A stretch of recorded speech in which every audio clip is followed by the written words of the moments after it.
โอ้เอาเริ่มที่เก็บโค้ดแล้วได้คนนี้ก็ได้แจงนี่นะคุณผู้ใดซื้อเฮียบานมาดิทันทิ้งทันทิ้งเงินที่มันอยู่ผู้ใดมาดิเส้นงานมาแล้วเส้นทันบริบูรณ์เนี่ยจะจบเอาพญาพระเอกเดี๋ยวทำบริบูรณ์เด้อยังทันทิ้งเลยเฮียบานนี่ยกประเดี๋ยวเฮียเส้นมาจับจงส่งนักสาวยืนประกฏกายเราถ่ายก็ดี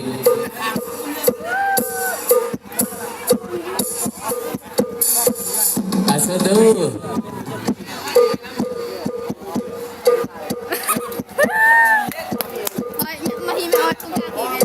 มาให้มาเตอร์เลยท่านทิ้งเฮียบานเฮียเส้น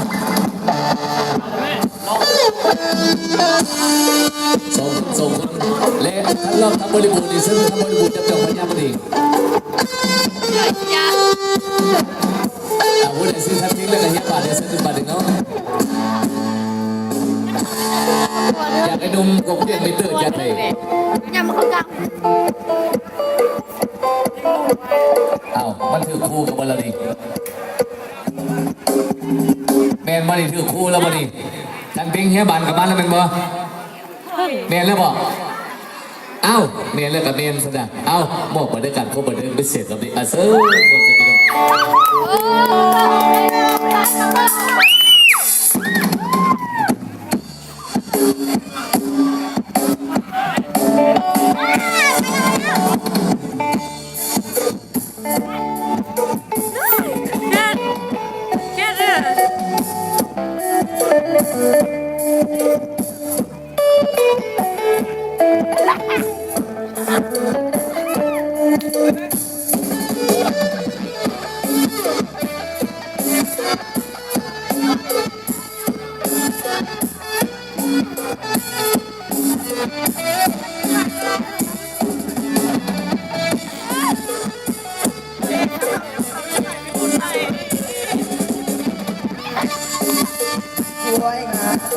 หมดจะไป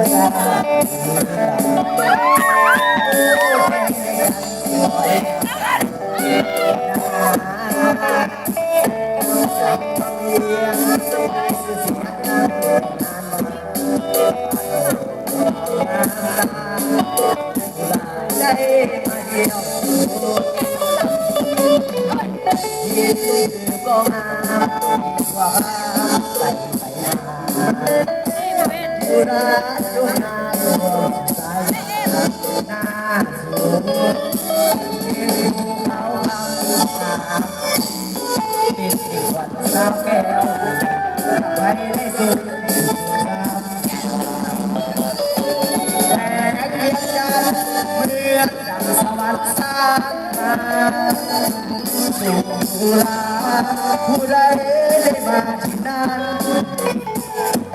ผู้เขาไว้สวยมาแดดสวยงามก็สวยงามดีใครได้มาบอกว่าสุดใจความเสียใจหายใจไม่งามไป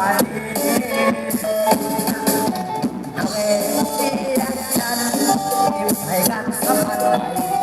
ไปหาใครจะมีแล้วท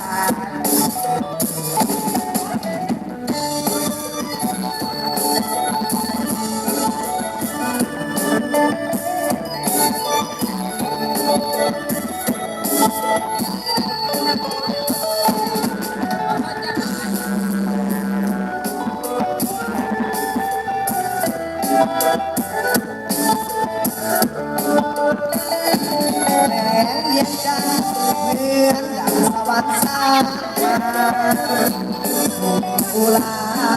ผู้ใดมาที่นั่นผู้เขาสวย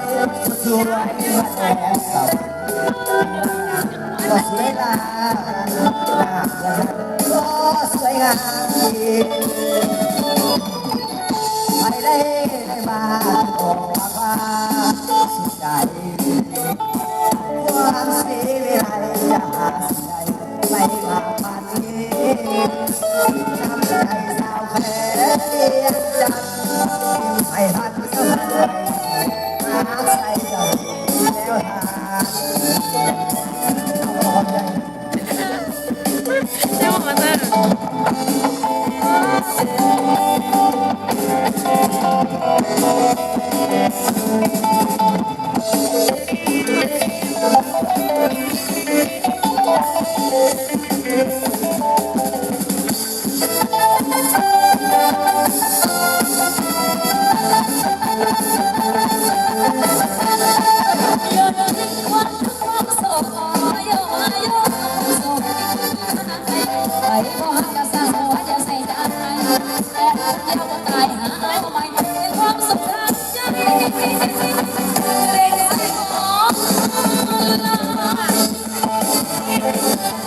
สิคำว่าคนนี้มีความสำคัญกับน้องบ่น้องไอ้เป็นคนบ่หลอกสิเห็นจังใดหน้าตามันบ่ดีแต่หัวใจไอ้หักน้องลาสิเห็นจังใดให้น้องมาไอ้คือเราก็เป็นแค่วาสนาได้ส่งมาบ่ได้พบกัน มาได้แค่หักกันก็บุญแล้วไอ้สิยอมรับคำต่อมาเป็นไอ้ผู้มีปัญญาสาธิตมีกำลังหน้าคิดเสียบ่าประสบการณ์สิยอมแก้ปวดร้อนลาวสิยอมให้เขาเป็นเจ้าเกียรติไอ้ผู้หูตัวดีมาไอ้ผู้นี้ปัญญายอมทำตามันโดนแต่ก็เป็นคนคือน้องนั่นล่ะถึงสิเปิดปัญญาแค่ไอ้ก็หักคือกันดีๆค่อยเกิดกับน้องระหว่างเราสองต้องจบกันไอ้ก็อยากให้เขาคนนั้นมาเกิดจากกัน ไอ้ก็เคยให้น้องว่าเจ็บถ้าเขาเก็บก็ขึ้นมาก็ได้สิเป็นสิตายน้องไอ้ก็หักเกินโอ้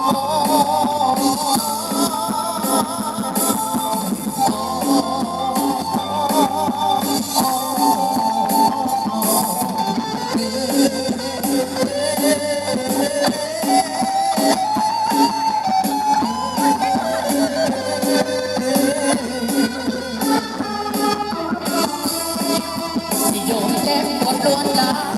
ยอมให้เขาได้เจ้าเกียรติ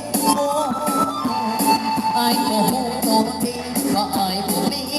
ปัญญายอมทำมามันโดนแต่ก็เป็นคนคือน้องนั่นล่ะถึงสิเปิดปัญญาแต่ไอ้ก็หักคือถึงสิเปิดปัญญาแต่ไอ้ก็หักคือ